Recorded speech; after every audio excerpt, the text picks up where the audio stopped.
예전에 한국에 전국적으로 부흥회를 인도하시는 유명한 부흥 목사님이 계셨습니다. 하루는 외딴 섬에서 목회를 하시는 신학교 동창 목사님이 전화를 하셔서 섬 주민들이 밀신을 섬기고 목회하기 힘드니 바빠도 한번 부흥 집회를 해달라고 하는 요청을 거절하지 못해 친구가 목회하는 외딴 섬에 갔습니다.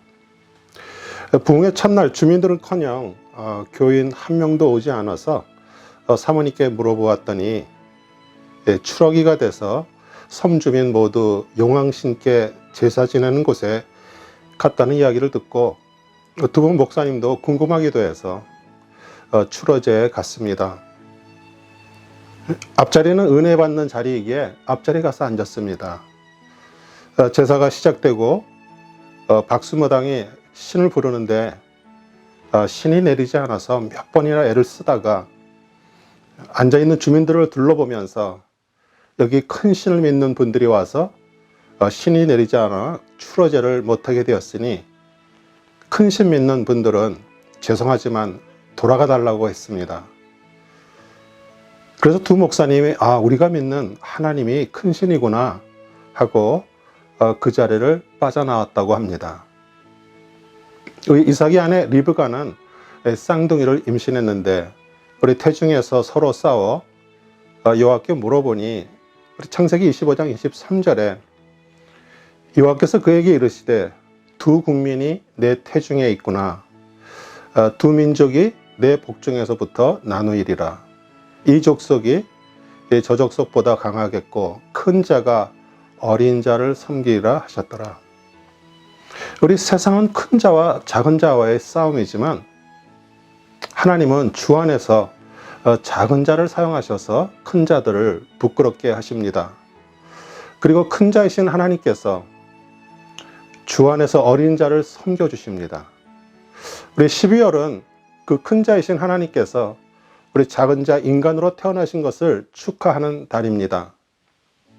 그리고 작은 자인 우리를 끝까지 섬겨주시다가 십자가에서 죽으셔서 구원을 이루시고 3일 후에 부활하셔서 큰 자 그리스도가 되셔서 내려오셨던 곳으로 올라가셨습니다. 그러나 여러분과 저는 그 큰 신인 하나님을 믿고 따르면서도 우리 자신들이 큰 자가 되려고 노력을 합니다. 우리 부모님들은 자기 자녀들이 자라서 학교에 가서도 1등을 하고요, 사회에 나가서도 좋은 직장을 다니면서 높은 자, 큰 자, 유명한 자가 돼서 성공적인 인생을 살기를 원하십니다. 잘못된 것은 아닙니다. 그러나 성경은 우리에게 그렇게 말씀하지 않고 있습니다. 너희가 작은 자가 될 때 크신 하나님의 능력이 너희 안에 임해 세상의 능력이 아니라 하나님의 능력을 소유하게 된다라고 말씀하고 있습니다. 요한복음 3장 30절에 침례 요한이 제자들에게 그리스도를 증거하면서 한 말입니다. 그분은 더욱 커져야 하고 나는 작아야지 한다.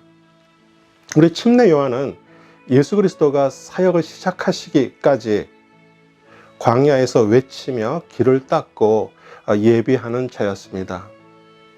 만약 우리 자신이 작은 자가 될 때 그리스도는 우리 안에서 큰 자로 살아계시면서 큰 일을 나타내십니다.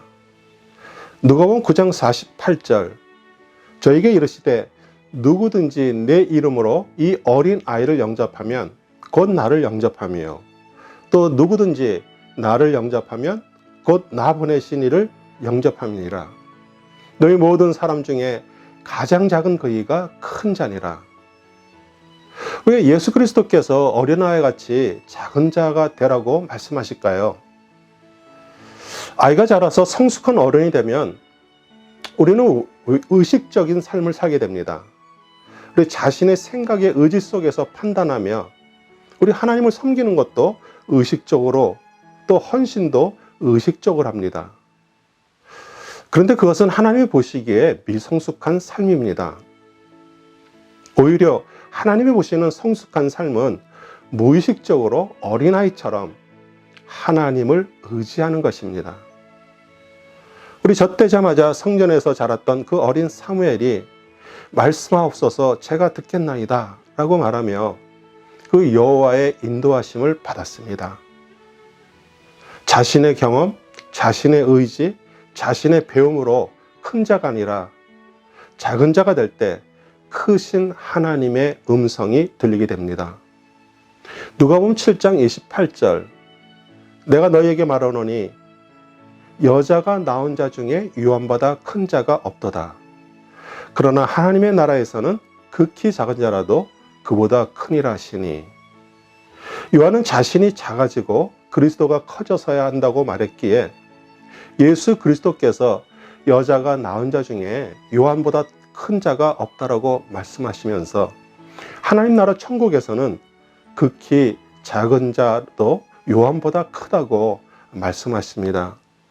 왜냐하면 침례 요한은 옥에 갇혀서 그 예수님의 그 십자가의 사건과 부활을 보지 못하고 세상을 떠났습니다. 그 예수님의 그 십자가 사건을 통해 우리는 구원을 받았지만 사실 더 큰 의미가 있습니다. 고린도서 1장 18절 십자가의 도가 멸망하는 자들에겐 미련한 것이요 구원을 얻은 우리에게 하나님의 능력이라. 우리 십자가 사건은 그 세상의 지혜가 출중한 자, 세상에서 큰 자가 되려는 사람들에게는 미련해 보이고요 어리석은 사건입니다. 고린도전서 1장 21절 하나님의 지혜에 있어서는 이 세상이 자기 지혜로 하나님을 알지 못하므로 하나님께서 전도에 미련한 것으로 믿는 자들을 구원하시기를 기뻐하셨도다. 여러분과 저는 그 전도에 미련한 것으로 구원받은 작은 자들입니다. 구원을 얻은 우리에게는 하나님의 능력이라고 했는데 사실 바른 해석은 구원을 얻은 우리 안에 생성된 하나님의 능력입니다. 만약 우리가 큰 자 되기를 소망하며 그 큰 자 사상, 다른 말로 표현하면 자신이 왕되어 살아간다면 그 큰 능력의 하나님께서 역사를 일으킬 수가 없습니다. 그러나 미련하고 작은 자라고 고백하고 항상 심령이 가난할 때 그 크신 하나님의 능력이 우리 삶에 일어납니다. 그렇게 우리는 요동치는 세상 속에서도 두려워하지 않고요. 부족하면 부족한 대로 고난과 핍박 속에서도 그 하나님의 강함이 우리 안에 있기에 사도 바울이 빌립보서 4장 14절에 말한 것처럼 내게 능력 주시는 자 안에서 내가 모든 것을 할 수 있느니라 라고 고백하게 됩니다. 만약 이 묵상을 보고 듣는 모든 성도님들이 그 신앙생활에 능력이 없고 또 믿다 낙심하고 세상의 성공을 바라고 살았다면 그리스도 안에서 작은 자가 되십시오. 미련한 자가 되십시오. 그리고 십자가의 도를 깊이 생각하시고 소유하시기 바랍니다. 그러면 어느 날 그 하나님의 그 크신 능력이 여러분의 삶에 덮치실 것입니다.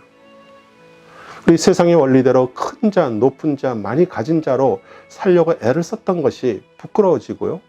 실패한 삶, 작은 자로 낮아진 것이 오히려 그 하나님의 능력이 임하는 계기가 됐음을 깨닫고 하나님께 감사를 드릴 것입니다. 우리 믿음을 시작하시고 완성하신 분이 예수 그리스도십니다. 예수님께서 인류의 죄를 없애시기 위해 십자가에서 몸짓고 피 흘려 구원하셨습니다. 우리 십자가의 창시자이고 그것을 믿고 구원받은 우리는 예수님의 십자가가 아니라 이제 우리 십자가, 자기 십자가를 져야 합니다. 누가복음 9장 23절 또 무리에게 이르시되 아무든지 나를 따라오려거든 자기를 부인하고 날마다 제 십자가를 지고 나를 따를 것이니라. 우리 예수 그리스도는 알파와 오메가이십니다. 그 예수님이 십자가를 지는 것은 알파요 창시자요, 부활하신 그리스도는 오메가요 완성자이십니다. 이와 같이 우리도 신앙이 초보일 때 예수님의 십자가를 의지하여 구원을 얻지만 이제 자기를 부인하고 작은 자가 되어 자기 십자가를 지며 점점 완성의 길로 걸어갈 때 정말 항상 기쁘고 항상 기도하며 항상 감사하게 됩니다. 우리 십자가의 도가 멸망하는 자들에게는 미련한 것이요 구원을 얻은 우리에게는 하나님의 능력이라. 우리 십자가를 소유하고 진실로 작은 자가 되어 그 큰 자이신 하나님의 능력이 여러분의 삶에 넘치시기를 우리 주 예수 그리스도의 이름으로 축복하며 기도합니다. 아멘.